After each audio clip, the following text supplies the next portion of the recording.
Bienvenue à la Fondation Friedrich Ebert qui accueille du 31 juillet au 2 août 2023 un plaidoyer des autorités traditionnelles du bassin du Congo autour du thème « Les forêts disparaissent, les peuples et les traditions aussi ». Nous avons le bonheur d'accueillir le faune Zophore 3 de Babongo dans le nord-ouest. Majesté, bonjour et bienvenue sur notre plateau. Je vous remercie beaucoup. Alors, c'est un honneur. Dis-nous ce qui explique votre engagement dans ce plaidoyer. Comme notre thème le dit, la forêt disparaît, les peuples et nos traditions. Parce que la forêt, c'est ça qui engorge notre tradition. C'est là où on cueille tous nos écorces. C'est là où nous avons de l'eau potable. C'est là où nos animaux vivent. Et la forêt, c'est la vie. La forêt, c'est notre vie. Donc, voilà mon engagement. Voilà pourquoi il faut lutter pour la protection de la forêt. Alors, vous, à votre niveau, vous êtes une autorité, une notabilité traditionnelle établie. Qu'est-ce que vous faites pour que dans votre territoire de commandement, les forêts et les écosystèmes soient protégés? Vous savez,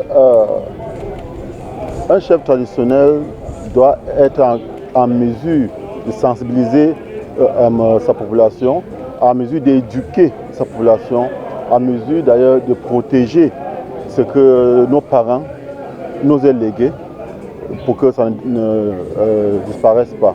Parce que nous avons ce phénomène où les gens quittent de la ville, peut-être ils ont des projets pour construire les hôtels et on se met à détruire nos forêts sans réfléchir. Donc avec les associations comme nous y sommes, ça nous aide vraiment à sensibiliser plus de chefs. Et à mon niveau, je continue à éduquer mon peuple. Je continue à venir dans les séminaires comme ça, afin d'avoir plus de sagesse et des idées comment protéger la forêt. Et pour transmettre d'ailleurs à ma population et aussi à ceux qui vont venir après moi. Alors, si vous aviez justement un dernier mot à l'endroit de vos populations, spécifiquement, mais aussi plus largement à l'endroit de toutes les populations des forêts sur la protection de la biodiversité et des écosystèmes, ce serait le cas. Oui, nous, si j'ai un mot à dire, c'est pour dire que même l'État doit s'engager, comme le professeur Binam Bikwe l'a si bien dit. Sans la forêt, on n'est rien.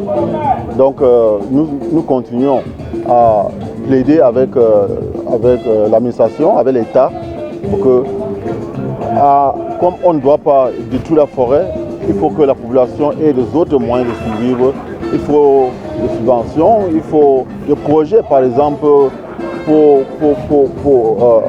garder les animaux, dont le poulailler, je ne sais pas comment on appelle ça, les porcheries et tout ça. Il faut encourager la population d'aller dans ce sens, au lieu de détruire la forêt, au lieu de faire la chasse et tout ça. Nous devrons en tout cas protéger notre forêt parce que la forêt, c'est notre vie.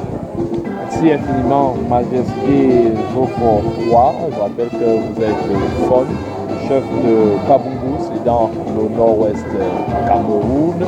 Votre message n'est certainement pas tombé dans des oreilles de sourds.